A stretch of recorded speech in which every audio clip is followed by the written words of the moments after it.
खिलाफ वर्जियां, धमकियां और नाकेबंदी असली मुज़ाकरात में ये बड़ी रुकावट हैं। कौन कह रहा है? ये कह रहे हैं ईरान के सदर मसूद पेजेश्कियान। दरअसल जो कुछ ईरान और अमेरिका के बीच चल रहा है और उस पर इसराइल का जो अपना एक नुक्ता नजर है, उसने पूरे मामले को उलझा कर रख दिया है। और ईरान ने यह दुनिया के सामने साबित कर दिया है कि वो ताकत के सामने या ताकत के घमंड के सामने झुकेगा नहीं, बल्कि ताकत के घमंड को वो झुका देगा। ये ईरान ने अपने तरीके से और अपनी कोशिशों से ये दुनिया के सामने वाज़ेह कर दिया, अपनी हिम्मत से, अपनी स्ट्रैटेजी से, अपनी हिकमत अमली से।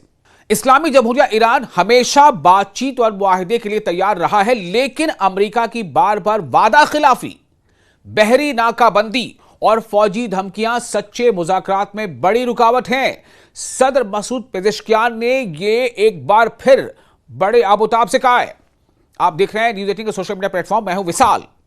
दोस्तों, अमेरिका और इसराइल ने 28 फरवरी को ईरान के खिलाफ गैर कानूनी और बिला जवाज जंग शुरू की, जिसमें इस्लामी इनकलाब के रहनुमा आयतुल्ला सैयद अली खामनई को शहीद किया गया और फौजी तनसीबात के साथ साथ शहरी ढांचे जैसे स्कूल, अस्पताल और पुलों को निशाना बनाया गया। इसके बाद ईरान ने जिम्मेदाराना रवैया दिखाते हुए पाकिस्तान की सालिसी में, पाकिस्तान की मीडिएशन में 2 हफ्तों की जंगबंदी मान ली। हालांकि वो ऑपरेशन ट्रू प्रॉमिस 4 के तहत 100 ताकतवर जवाबी हमलों के बाद मैदान जंग में बरतरी हासिल कर चुका था, ऐसे शवाहिद बताते हैं। और जिस तरह से अमेरिका का नुकसान हुआ है, वो इस बात को बताते हैं। जिस तरह अमेरिका के तमाम जो खलीजी ममालिक में अड्डे हैं या बेसिस हैं और वहां जितने भी उसके कम्युनिकेशन के आलात थे, खासतौर से वॉर कम्युनिकेशन से जुड़े, उनको जिस तरह ईरान ने एक एक कर चुन चुन कर निशाना बनाया, यह दुनिया ने देखा। चाहे वो सऊदी अरब में अमेरिकी अड्डा हो, चाहे कतर में अमेरिकी बेसिस हो, चाहे यूएई में अमेरिकी बेसिस हो, चाहे जॉर्डन में हो, कुवैत में हो या बहरेन में हो। जंगबंदी के बावजूद अमेरिका ईरान की बंदरगाहों की बहरी नाकाबंदी को जारी रखे हुए है। यह काफी अहम नुक्ता है जो ईरान जिस पर बार बार तवज्जो दिला रहा है दुनिया की। तेहरान इसे बैनुल अक़वामी कानून के खिलाफ और जंगबंदी की वाज़ेह खिलाफ वर्जी समझता है।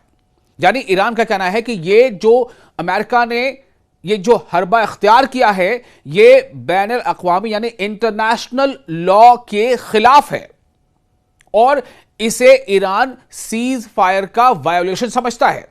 बल्कि एक बयान में तो यह भी कहा गया था कि यह फिर से एक तरह का स्टेट ऑफ वॉर है।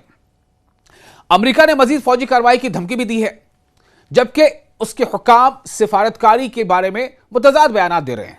यानी डिप्लोमेसी के बारे में, डायलॉग के बारे में, बातचीत के बारे में बार बार Donald Trump Truth Social media जो उनका प्लेटफॉर्म है, उस पर वो इस तरह की बातें लिखते रहे हैं। बातचीत हो जाएगी, ईरान के साथ डील हो जाएगी, बहुत जल्द अच्छी खबर सुनने को मिलेगी, ईरान अगर नहीं माना तो ईरान को तबाह कर देंगे, बर्बाद कर देंगे, ईरान खत्म हो चुका है, ईरान की नेवी खत्म कर दी गई है, ईरान की एयरफोर्स खत्म कर दी गई है, ईरान के टॉप लीडर्स को हमने खत्म कर दिया। मतलब कुछ भी वो लिखते रहते हैं।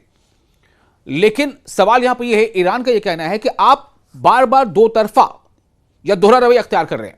एक तरफ आप बातचीत का दिखावा कर रहे हैं और दूसरी तरफ आप ऐसी धमकियां दे रहे हैं, या आप जो है अपने फौजी उतारने की बात कई बार कर रहे हैं कि हम जमीन पर फौजी उतारेंगे, ग्राउंड इंवेजन करेंगे, लेकिन आप कर नहीं पा रहे। ईरानी हुक्काम का कहना है कि अभी तक यह फैसला नहीं हुआ कि इस्लामाबाद में डायलॉग के दूसरे दौर में हिस्सा लिया जाए या ना लिया जाए, क्योंकि अमेरिका ने जंग बंदी की खिलाफ वर्जी की है। ईरान यह समझता है कि अमेरिका ने क्या किया है, जंग बंदी यानी सीज फायर का वायोलेशन किया है, जंग बंदी की उल्लंघन किया है, युद्ध विराम को उल्लंघन किया है, जिसमें बहरी नाकाबंदी भी शामिल है। और ईरान के प्रेसिडेंट, ईरान के सदर, उन्होंने सोशल मीडिया प्लेटफॉर्म एक्स पर अपने पैगाम में एक बार फिर यह कहा कि तेहरान बातचीत के लिए तैयार है, लेकिन अमेरिका के दोगले रवैये पर तनकीद की।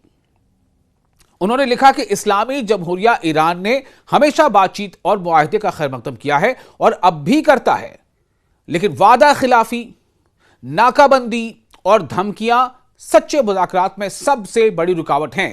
दुनिया आपके मुसलसल दोगले बयानात और दावों और अमल के तजाद को देख रही है।